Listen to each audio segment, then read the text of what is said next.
Bismillahirrahmanirrahim. Assalamualaikum warahmatullahi wabarakatuh.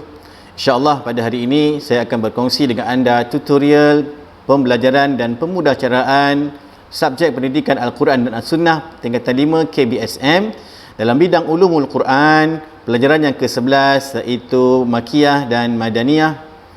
Jom kita mulakan.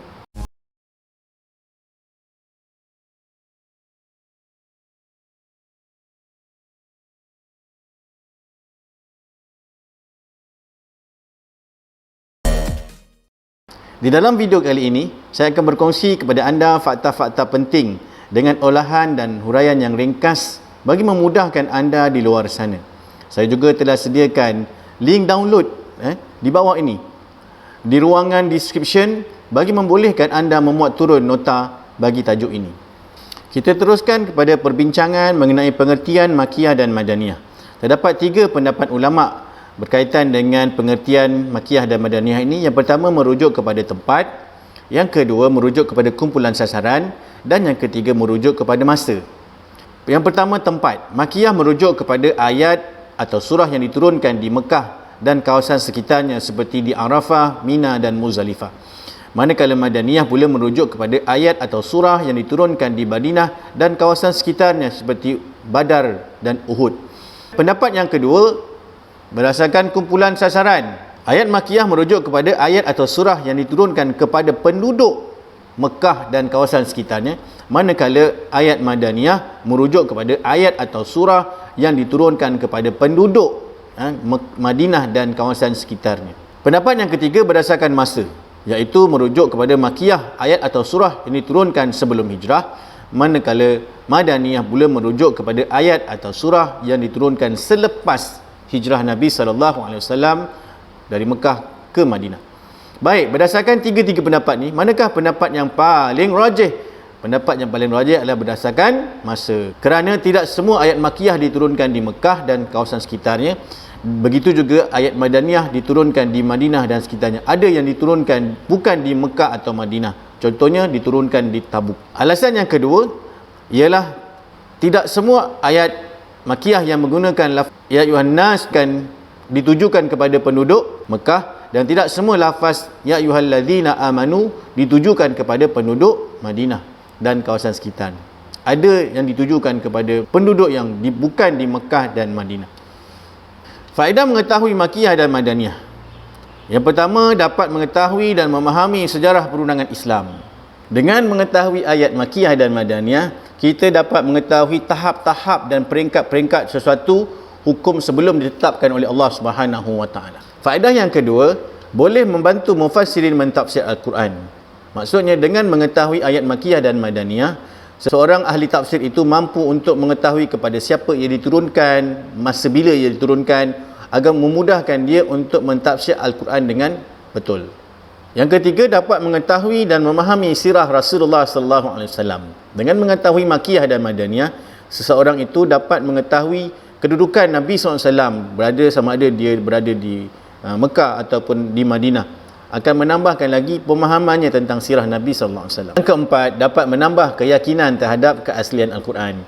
Dengan mengetahui Makiyah dan Madaniyah, seseorang itu dapat menguasai seluruh pengetahuan yang berkaitan dengan Al-Quran, seterusnya dapat memindahkan maklumat ataupun kefahaman daripada Al-Quran daripada generasi ke generasi dengan tepat dan mutawatir. Jumlah surah dalam Al-Quran ada 114.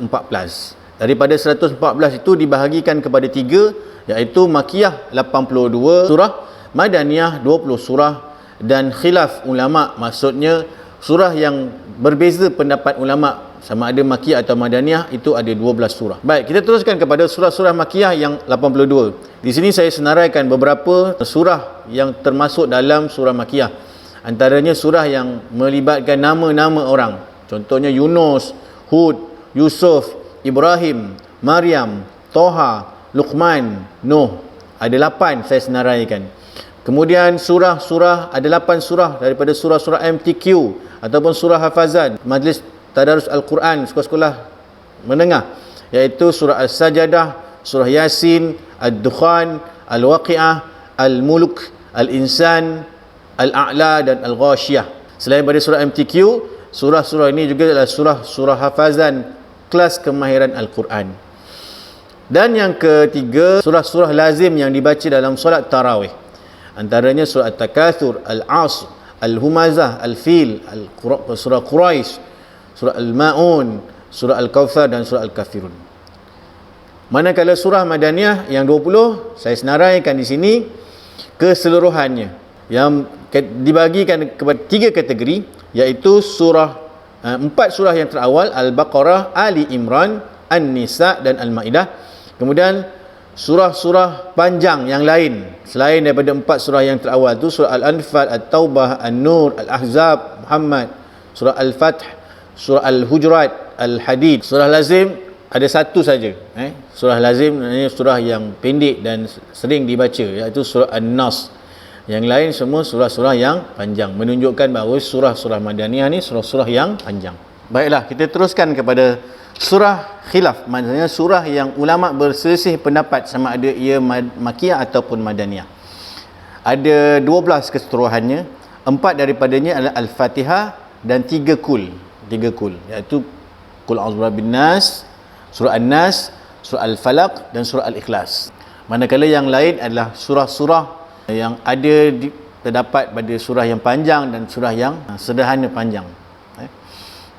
Antaranya Al-Mutaffifin, Al-Qadar, Inna anzalnahu fi lailatul qadar, Al-Bayyinah, Al-Zalzalah.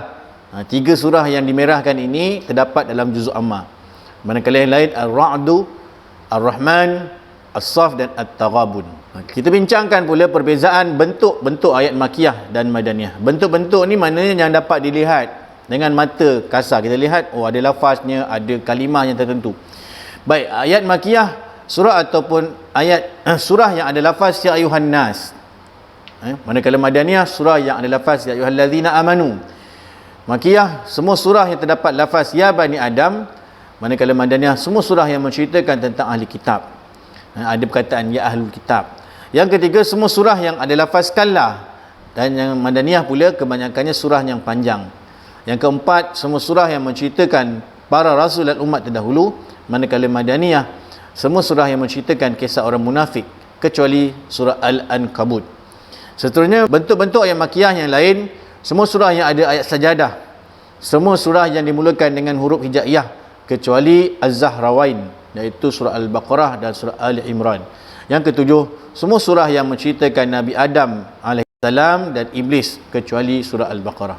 Manakala perbezaan ciri-ciri kandungan ayat Makkiyah dan Madaniyah, yang pertama, ayat Makkiyah memantapkan akidah dengan memerangi syirik dan berhala. Ayat Makkiyah membentras budaya jahiliah seperti membunuh dan berperang. Yang ketiga, menjelaskan tentang prinsip akhlak Al-Quran dan hak sosial dalam Islam. Yang keempat, mengandungi pengajaran dan kisah Rasul dan umat terdahulu. Yang kelima, ayatnya ringkas dan padat. Manakala ayat Madaniyah, ciri kandungan yang pertama menjelaskan dengan terperinci tentang hukum syarak. Yang kedua, menyeru ahli kitab, iaitu orang-orang Yahudi dan Nasrani supaya memeluk Islam. Yang ketiga, terdapat ayat keizinan berperang dan hukum yang berkaitan dengan jihad. Dan yang keempat, ayat yang lebih terperinci kerana penguasaan penduduk Madinah ini agak sedikit kurang berbanding dengan penduduk Mekah. Sebab itu dia memerlukan kepada penerangan yang lebih lanjut lagi. Alhamdulillah, kita telah selesai membincangkan tajuk Makkiyah dan Madaniyah. Semoga ianya dapat memberi kebaikan dan membantu pelajar-pelajar yang akan menduduki peperiksaan. Terima kasih atas kesudian menonton. Jika anda rasakan video ini bermanfaat, sila klik butang like dan subscribe. Dan jika ada sebarang soalan atau cadangan, sila tuliskan di ruangan komen di bawah ini. Semoga berjumpa lagi di video-video yang akan datang. Wabillahi taufiq wal hidayah. Wassalamualaikum warahmatullahi wabarakatuh.